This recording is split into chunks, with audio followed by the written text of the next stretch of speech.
উলামায়ে কেরাম জবাব লিখেছেন, আল্লাহর সব কথা সত্য, কসমের আগেও সত্য, কসম করার পরেও সত্য, সব কথা কোনো ভুল নাই। এবং চ্যালেঞ্জ করা সত্য, যাকে মিথ্যা প্রমাণ করার ক্ষমতা কিয়ামত পর্যন্ত কারো হবে না। অনেকে অপচেষ্টা করিয়াও ব্যর্থ হইয়া কালেমাওয়ালা হয়ে গেছে। ই কালামে জিন্দা কুরআনে হাকিম, হিকমতে উলায়াজালাস্তু কদিম। এত সুন্দর আল্লাহর কোরআন, আল্লাহ শপথ করলেন কেন? অনেকগুলো জবাবের নির্যাস হলো। আল্লাহর কথা সবই সত্য, সবই গুরুত্বপূর্ণ, তবে কসমের কথাটা আর একটু গুরুত্ব বেশি বুঝাবার জন্য।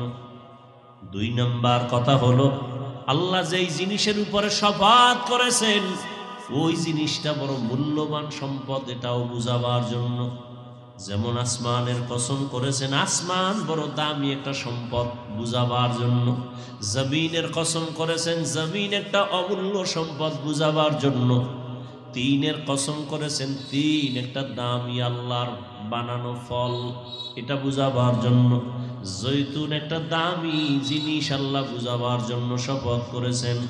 তুরে সিনা, সিনা উপত্যকা, মুসা নবী যে কথা বলতেন আল্লাহর আদালতে, মুসা নবীর ওই জায়গায় আল্লাহ কিতাব দান করছেন।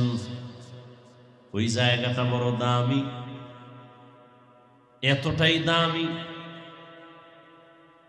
আল্লাহ বুঝাবার জন্য শপথ করেছেন। রাতের কসম করেছেন, রাত বড় অমূল্য সম্পদ।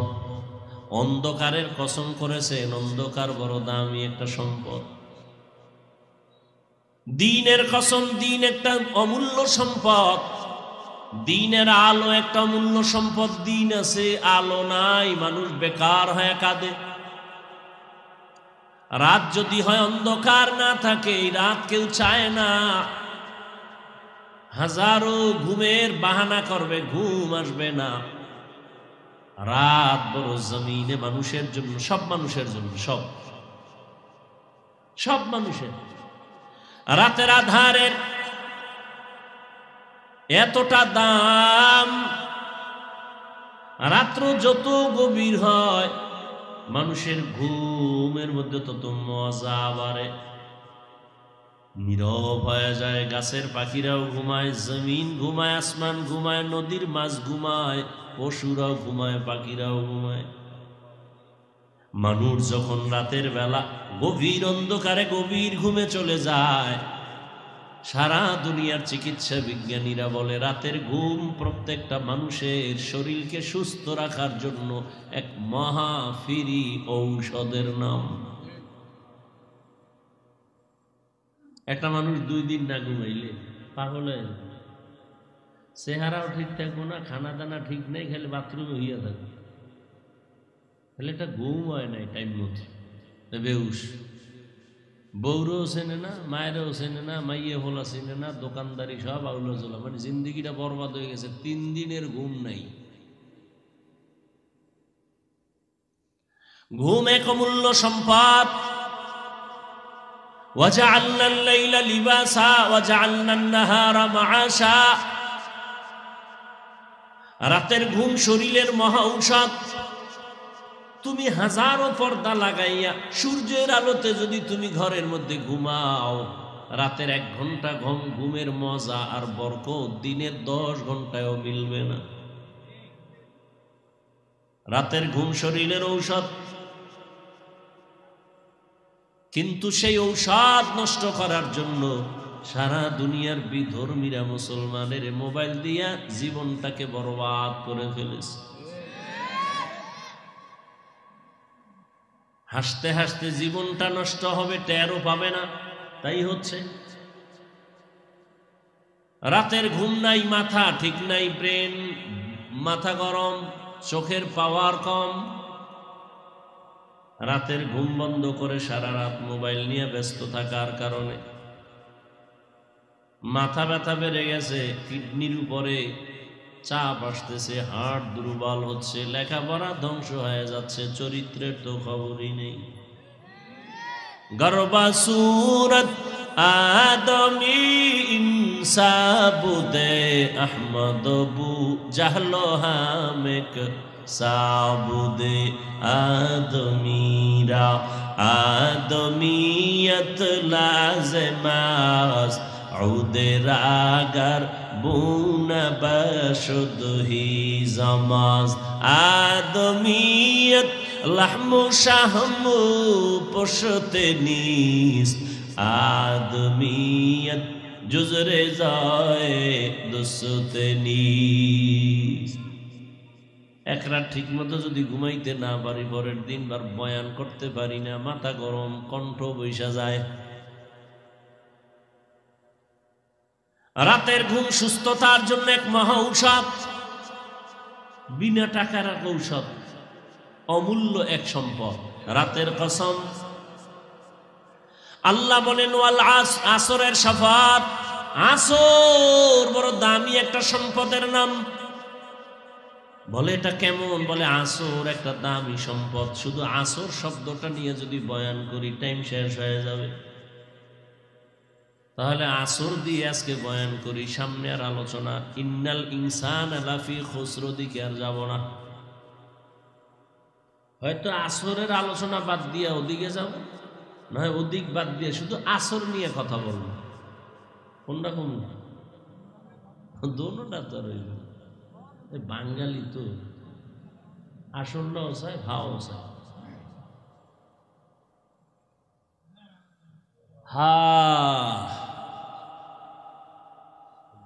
আল্লাহ হেদায়াত দান করুন এদিক দিয়ে যে আমার অবস্থা টাইট হইল এ নিয়ে কোনো চিন্তা নেই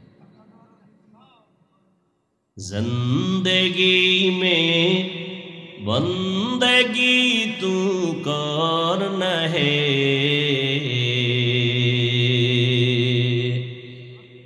जिंदगी में बंदगी तू करना है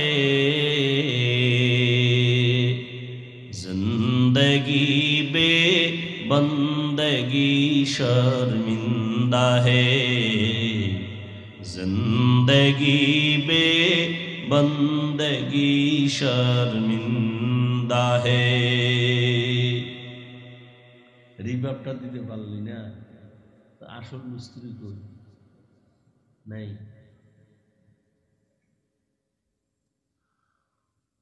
यहाँ हम सब मुसाफिर दिल ना लगा এই কই যান আমারে রাইখা তা আমিও যাই বাড়ি তাড়াতাড়ি যান अहले दिल की नजर से रूह करता जा शाह दौलत सब फकीर गर नेक ने शाह दौलत सब फकीर गर नेक ने जिंदगी में बंदगी तू कर नहीं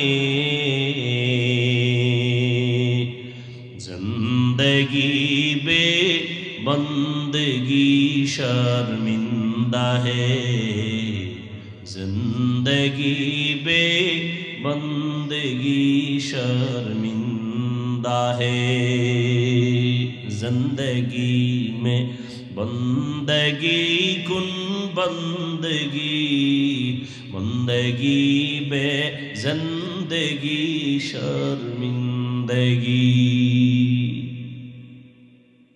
भाईरा आमार আল্লাহ আসরের শপথ করলেন আসর দামি একটা সম্পদ এই সম্পদটারে যারা মূল্যায়ন করবে তাদেরও মূল্যায়ন বেড়ে যাবে বলে এই সম্পদটার নাম কি বলে আসরের এক অর্থ হলো সময় আসরের অর্থ কি এই রকম 25টা অর্থ আছে শুধু আসর শব্দটার আমি শুধু দুইটা শব্দের অর্থ দুইটা নিয়ে কিছু কথা বলবো এর মধ্যে একটা অর্থ বললাম আসর মানে কি সময়। এখন যদি মনে করেন তো সময় অর্থ, তার অর্থ কি হবে? আল আসর মানে সময়ের শফাত, তার মানে সময় বড় দামি। কেমন দামি? বলে মানুষের টোটাল জিন্দেগিটা সময়ের চাদরে আটকায় দিছেন আমার আল্লাহ। সময়টাকে আবার ভাগ করিয়া ফেলায় অনেকে, অতীত, বর্তমান, ভবিষ্যৎ। প্রত্যেকটা মানুষ সময়ের চাদরে আটকানো। সময় ছাড়া খাইতেও পারে না, ঘুমাইতেও পারে না, বাথরুমেও যেতে পারে না। সময় সময় সময়, ঠিক নেই? একটা সময় চলে গেল, আর একটা চলতেছে, সামনে আর একটা সময় আসতেছে। এই সময়টাকে যারা মূল্যায়ন করবে তারা দুনিয়াতেও বড় লাভবান হবে, আখিরাতেও লাভবান হবে। জমিনের মধ্যে যারা লাভবান হয়েছে সময়কে কদর করার কারণে, আর যারা সময়টাকে কদর করে নাই, অবমূল্যায়ন করেছে, এরা নিজেরাও এভাবেই নষ্ট জীবন নিয়ে চলে গেছে। কেউ তার নাম নিশানাও জানে না। আর সময়টাকে যারা কাজে লাগাইছে তারা দুনিয়ার লাইনও দামি, আখিরাতের লাইনও দামি হয়েছে। দুনিয়ার লাইনে যারা সময়টারে মূল্যায়ন করে, করায় গন্ডায় হিসাব করে করে কাজ করে, ওরাও দুনিয়াতে বড় লাভবান। কত মানুষ শুধু পান দোকানদারি করে আজকে বিল্ডিং এর মালিক হয়ে গেছে। কেন? বলে পান দোকানদারি করতে গিয়া সময়টারে কাজে লাগাইছে, অবহেলায় কাটায় নেই। আবার অনেক কোটিপতি ব্যবসার লাইনে গিয়া ফকির হয়ে গেছে। টাকা টাকা করতে করতে সময়টাকে অবহেলা করছে, নিজের জিন্দেগি অবহেলিত হয়ে গেছে। আবার আখিরাতের লাইনে যারা সময়টারে মূল্যায়ন করছে তারা আখিরাতের লাইনেও বড় দামি হয়ে গেছে। যারা আখিরাতের লাইনে সময়টাকে মূল্যায়ন করে নাই তাদের দাম কমে গেছে, দামও বাড়ে নাই। আম্বিয়ায়ে কেরাম, সাহাবায়ে কেরাম, আউলিয়ায়ে কেরাম সময়টারে এত মূল্যায়ন করতেন, একটা মুহূর্ত সময় তাদের আল্লাহর স্মরণ ছাড়া যায় না, যে কারণে তারা মরিয়াও অমর। আজও পর্যন্ত তাদের নাম না নিলে কোনো বক্তার বয়ান জমে না। কি রহমতের নবীর বয়ান, নবীদের কথা শুনলে মানুষ জিভ ধরে বসে থাকে, চোখে পানি এসে দিল নরম হয়। সাহাবায়ে কেরামের ইতিহাস বড় করুন, সময়টারে এত মূল্যায়ন করেছেন যে কারণে তাদের সম্মান কিয়ামত পর্যন্ত, কিয়ামতের দিনও তাদের সম্মান। একটা সেকেন্ড সময় তারা অপচয় নষ্ট করে নাই। সময়টারে কাজে লাগাও, সময় থাকিতে করো উন্নতি কামনা, সময় হারিয়ে গেলে আর পাইবা না। জীবন থেকে একটা সেকেন্ড চলে গেল, একটা মিনিট চলে গেল, একটা দিন চলে গেল, হায়াতের একদিন কমে গেল। বয়স বাড়ে, হায়াত কমে। আপনার আমার বয়স যত বাড়ে তত হায়াত কমে। দেখেন না, এখন সময় কম, বরকত কি কম। আম্মা জানেরা গ্রাম এলাকায় ভাত রান্না করে, ভাত লাকড়ি দিয়ে রান্নত, সময় একটু বেশি লাগতো না? এই কথা ঘুমাইতেছেন, একটু বেশি লাগতো না? মজা কম ছিল। এখন শর্ট করে ফেলাইছে। কি গ্যাস, আরো শর্ট। কি বিদ্যুৎ ঢুকায় দাও, আম্মা দিতে না দিতে ভাত হয়ে গেছে। শর্ট করে ফেলাইছে, বরকত শর্ট হয়ে গেছে। খায় আর বাথরুম, খায় আর বাথরুম, ভিটামিন নেই। তাজা ফল খাইতো, ওই শাক উঠাইয়া এগুলো খাইতো। এখন তো ঘরের দরজায় ভ্যান নিয়ে হাজির হয়ে গেছে। অসময় এত সবজি কেন? ফ্রি নিয়ে আসছি, ফ্রি, বরকত নাই। আর মানুষ কষ্ট করে যেই জিনিস কামাই করে ওই জিনিসে মজাও বেশি। আর এখন আপডেট, যত আধুনিকতা ততই বরকত কম। ফ্রিজে রাখে, ফ্রিজের খানায় বরকত নেই। ভিটামিন সব কমতেছে কমতেছে, শুধু পেটটা ভরে এইটাই কাম, শরীর দুর্বল হয়ে গেছে। কি মুরব্বীরা ছোটবেলা পান্তা ভাতার কাঁচামরিচ খাইয়া যে একটা যুদ্ধ করছিলেন, এখন কর্মা পোলাও বিরিয়ানি খাও সেই শক্তি আর আইয়ে না, আসে কোনো না। ভিটামিন খাইয়া আরো পাতলা পায়খানা শুরু হয়ে গেছে। ভাইরা আমার, সময়টারে যত মূল্যায়ন করেছে, খানার মধ্যে সময় দিছে আম্মা জান, খুব গভীর ভাবে সময় লাগায় পাকাইছে খানার মধ্যে, মজা খুব গভীর ভাবে। তরকারি ভালো করে ধুইছে, মাছ রান্না করতে গিয়ে ভালো করে মাছটারে কাইটা সুন্দর করে ধুইছে, ধুইয়ার পরে পাকাইছে সুন্দরভাবে, মজা অন্যরকম। এত সময় নাই, কাজের মাইয়েরে দিয়া কর, এ কোনো রকম লামসাম কইরা পাক করছে, কোনো মজা নাই, মজা নাই, বরকত নাই। সময় বড় দামি এক সম্পদের নাম।